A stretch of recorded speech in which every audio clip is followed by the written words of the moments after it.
Mutton தக்கடி எப்படி செய்கிறதுன்னு இந்த வீடியோவில் நம்ம பார்க்கலாம். குக்கரில் தேவையான அளவுக்கு எண்ணெய் ஊற்றி 2 பல்லாரி, 1 தக்காளி, 3 பச்சை மிளகாய் போட்டு வதக்கிக்கோங்க.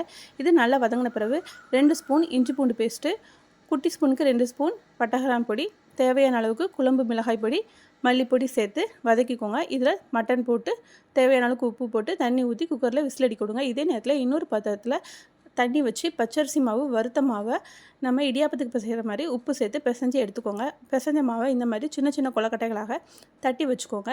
அதுக்கப்புறம் ஒரு பெரிய பாத்திரத்தில் நம்ம வேக வச்ச மட்டனை சேர்த்து அதோட தேவையான அளவுக்கு தண்ணி ஊற்றி கொதிக்க விடுங்க. இது கொதிச்சு வரும்போது நம்ம இந்த தட்டி வச்ச கொலக்கட்டைகளை கொஞ்சம் கொஞ்சமாக சேர்க்கணும்.